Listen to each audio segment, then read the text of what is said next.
وہ جو علم میں قبولیت اور علم میں برکت آتی ہے وہ خدمت سے آتی ہے۔ آپ کسی نہ کسی درجے کی خدمت میں اپنے آپ کو ضرور چنیں۔ یہ میں آپ کو اپنی عمر بھر کا تجربہ بتا رہا ہوں۔ علم سے فائدہ کیا ہوتا ہے؟ علم سے فائدہ یہ ہوتا ہے کہ انسان کو خود عمل نصیب ہو اور اس کے علم کی وجہ سے لوگوں کے دلوں کے اوپر اثر ہو اور لوگ اس سے فائدہ اٹھا سکیں، لوگوں کی زندگیاں بدلیں۔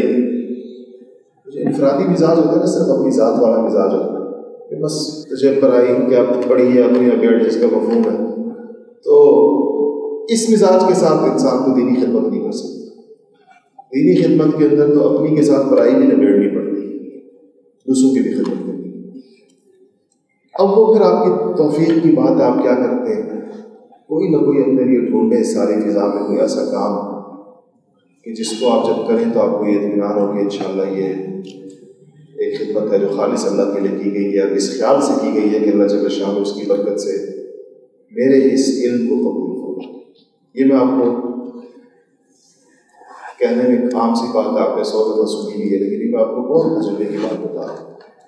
ہم نے اپنی زندگی میں جتنا عرصہ ہو گیا پڑھتے پڑھاتے گزر گئی زندگی ساری، یہ مثالیں تو دیکھی کہ ایک آدمی پڑھا، بڑی محنت سے پڑھا، پوزیشن ہولڈر رہا، لیکن اس کے علم کا اس کو کوئی فائدہ نہیں۔ یہ مثال ہم نے کبھی نہیں دیکھی کسی نے خدمت کی اور اس کی خدمت میں فائدہ نہیں، یہ نہیں دیکھا۔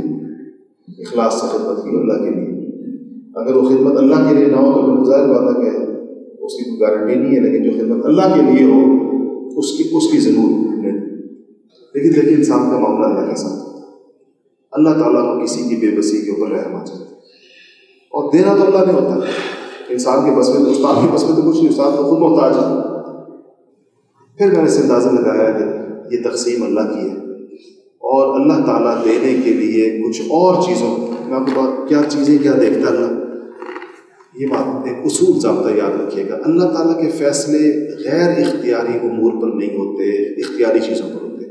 جو چیز آپ کے اختیار میں نہیں ہے نا، اس پر اللہ فیصلہ نہیں کرتا، اللہ تعالیٰ اس چیز پر فیصلہ کرتے ہیں جو آپ کے اختیار میں ہے۔ ذہانت، حافظہ، یہ اختیاری چیزیں نہیں، اگر اختیاری ہوتی تو ہمیں سے کس کو نہیں چاہیے؟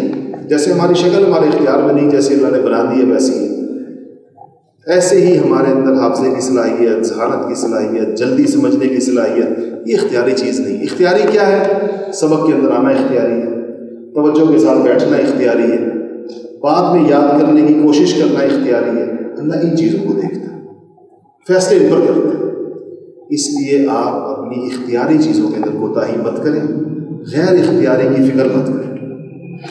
سمجھ گیا میری بات؟ ہم لوگ الٹا کام کرتے ہیں، الٹا کرتے نہیں کرتے، غیر اختیاری کے اندر بھلکان ہوتے رہتے ہیں دنیا میں، اور اختیاری کو چھوڑتے رہتے ہیں، غیر اختیاری کے چکر میں اختیاری سے بھی جاتے ہیں، اور جو چیز آپ کے بس میں نہیں ہے اس کی وجہ سے اللہ تعالیٰ آپ کو محروم نہیں کرے گا۔ یہ بات آپ یاد رکھیے گا، یہ اللہ تعالیٰ کے صفت عدل کے خلاف ہے کہ اللہ ایک بندے کو اس لیے محروم کر دے کہ خود اس نے ایک چیز نہیں دی تھی، اس لیے اس نے محروم کر دی۔ اللہ تعالیٰ اس پر محروم کرتا ہے جس کو اللہ جس چیز کا اختیار دیتا ہے اس کے غلط استعمال کرتا ہے۔